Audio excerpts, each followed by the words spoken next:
For nearly 30 years, Nora Ambros has lived with the painful effects of lymphedema. Now, for those who don't know, that is a condition that often follows cancer treatments, in this case, breast cancer treatments. It can dramatically affect the quality of life. But now, thanks to a groundbreaking new robotic procedure that is available at Hackensack Meridian, Hackensack University Medical Center, Nora's decades long struggle has finally turned a corner. The hospital recently became the first in New Jersey to use the Symani Surgical System. That's a new form of supermicrosurgery that allows surgeons to perform very delicate lymphatic repairs with a level of precision once thought impossible. So joining us now are Nora Ambros, breast cancer survivor and the first patient in the state of New Jersey to undergo this procedure, and Dr. Richard M. Winters, Chair of Plastic Surgery at Hackensack University Medical Center, who's helping to bring the life-changing technology to patients across the Garden State. Nora and Dr. Winters, good to have you on. Good morning. Good morning, Ken. Thank you. Good morning, Dr. Thank you. Winters. Yes, good to see you both. Hi, Nora. And for those, you know what, we're going to talk to Nora first, but I'm going to give the Reader's Digest condensed version, then let Doc talk about it in detail. You get breast cancer, God forbid, and part of the treatment then causes the lymph nodes that filter, right, your blood, that get rid of the wastes. They get damaged. Now, as fluids go through, it swells them up. And when that happens, you get inflammation and pain. That's the Reader's Digest, and I'll let you explain it more clearly. But we ask Nora, you lived with this for almost 30 years. Share what life was like before this new surgery, and now when you finally got this new approach, how your life has changed. Yes, 30 years ago, I was diagnosed with stage 4 2 inflammatory cancer. And I did go through surgery, mastectomy, radiation, stem cell transplant. And as a result, I did develop lymphedema in my left arm. It did swell up, it got red. I also had like flu-like symptoms because you get an infection. So I had to take antibiotics.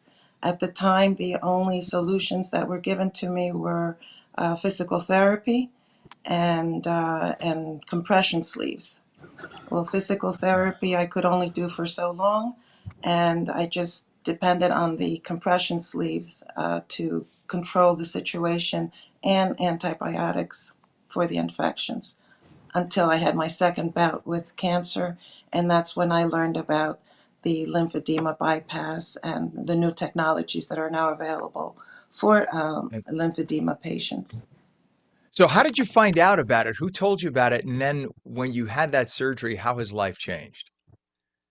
Well, when I had my second bout, Dr. Stephanie Cohen saw that I had inflammation in my arm, and she suggested that I contact Dr. Winters and Dr. Van for a consultation to see if there was anything that could be done in my situation. And that's how, after I had my second mastectomy and I was through with those surgeries, I did have a consultation with Dr. Van, and it was determined that I was a candidate for a lymphatic bypass.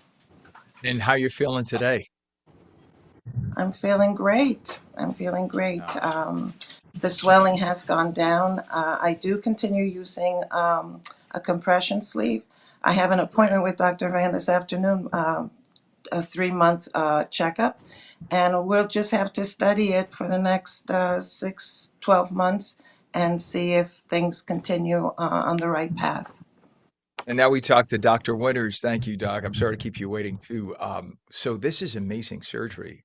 Talk about what this is. In fact, let's did I give the Reader's Digest definition? Okay. Please talk about lymphedema and how this procedure works. Ken, that was an absolutely remarkable synopsis. I'm shocked. And so real credit to you to pick up all that and communicate all that information in such a short period of time. But what's interesting about lymphedema is that our treatment for breast cancer, both surgically and medically, has dramatically changed over the last 40 years, and certainly over the time since Nora had her first surgical breast resection, her chemo, her stem cell transplant, and radiation. So we're a little more kind and gentle with regard to the therapy, particularly with the number of lymph nodes that are removed these days.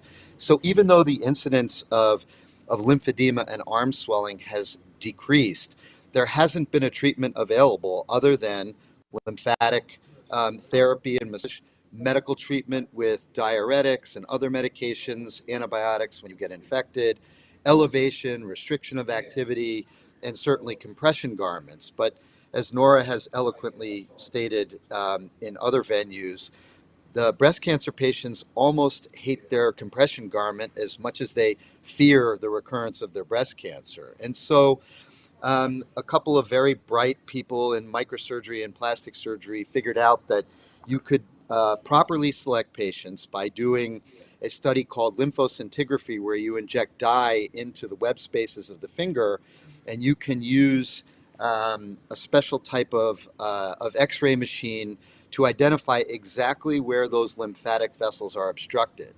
And then, if the patient is proven to be an appropriate candidate for surgery, you can actually bypass that lymphatic channel to an open vein right next to it. You can do it through a 1 or 2 inch incision as an outpatient, and you can actually do several bypasses in the same extremity. Patient goes home the same day with their arm wrapped up, hardly any pain, essentially no recovery.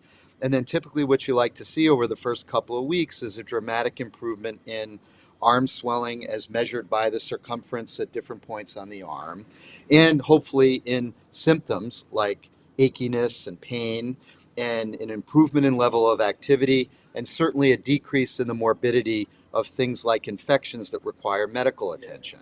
So there's another side to the whole thing, which is it's an enormous cost to individual patients. And if you reverse engineer the math, somewhere around 15 to 20% of women who've had radical breast surgery for breast cancer, with or without radiation, will develop clinically significant lymphedema that can be remedied with this type of operation. So there are literally thousands of women in the state of New Jersey alone who are untreated and unaware, who are spending thousands of dollars per year on garments and other treatments that their insurance doesn't cover.